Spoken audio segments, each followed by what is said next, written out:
शांति, संयम और आध्यात्मिक उन्नति के लिए, स्वयं में आत्मविश्वास जागृत करने के लिए, नई उम्मीद, नई आशाएं जगाने के लिए। इस नए वर्ष में हम ऐसी एक प्रेरणादायक कहानी सुनेंगे जिससे हमें अपने जीवन की नई राह प्राप्त होगी। एक समय की बात है, 4 बुढ़िया थीं। उनमें विवाद हो गया। उनमें विवाद था कि चारों में कौन बड़ी है।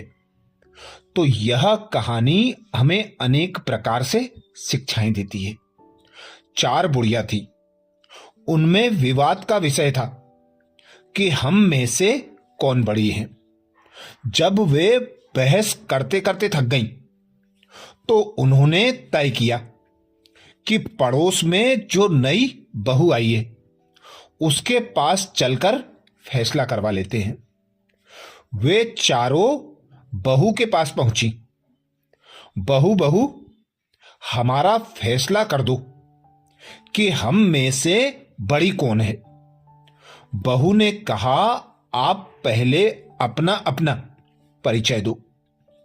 पहली बुढ़िया ने कहा, मैं भूख हूं, मैं बड़ी हूं ना। बहू ने कहा कि भूख में विकल्प है। 56 भोग व्यंजन से भी भूख मिट सकती है और बासी रोटी से भी भूख मिट सकती है। दूसरी बुढ़िया ने कहा, मैं प्यास हूं। बहू, मैं बड़ी हूं ना। बहू ने कहा कि प्यास में भी विकल्प है।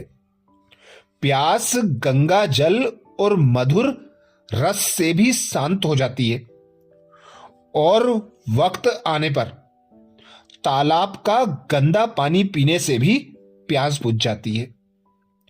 अब आया तीसरी बुढ़िया का नंबर। तीसरी बुढ़िया ने कहा, मैं नींद हूं। तुम बताओ बहू, मैं बड़ी हूं ना। बहू ने कहा कि नींद में भी विकल्प है। नींद सुकोमल सेज पर भी आ जाती है, किंतु वक्त आने पर लोग कंकड़ पत्थर पर भी सो जाते हैं। अंत में चौथी बुढ़िया ने कहा, मैं आशा हूं, अर्थात आस हूं। मैं बड़ी हूं ना। बहू ने उसके पैर छूकर कहा, मैया, आशा का कोई विकल्प नहीं है।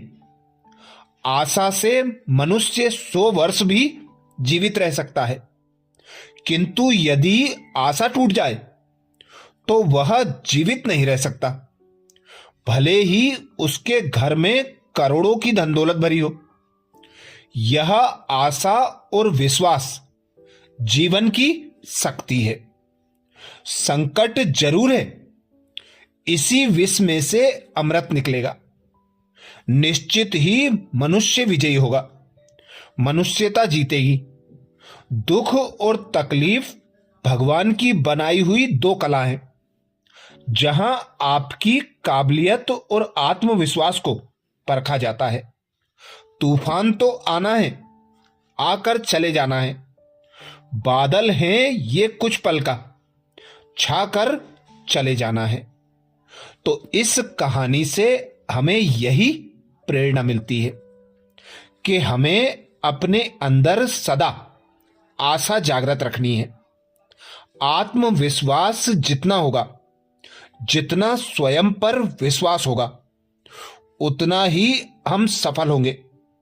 सुख, शांति और सफलता को प्राप्त करते रहेंगे, क्योंकि आशा की किरण दिखने पर हम उमंग उत्साह में आ जाते हैं। इसके लिए ही कहा जाता है, डूबते को तिनके का सहारा।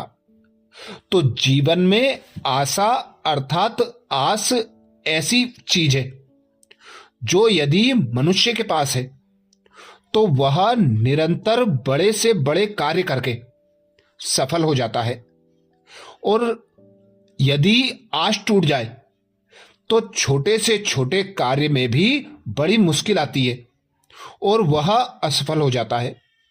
इसीलिए कहा जाता है, आत्मविश्वास ही सफलता का आधार है।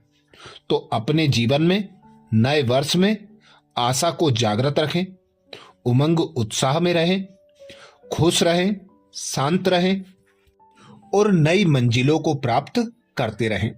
अच्छा, ओम शांति।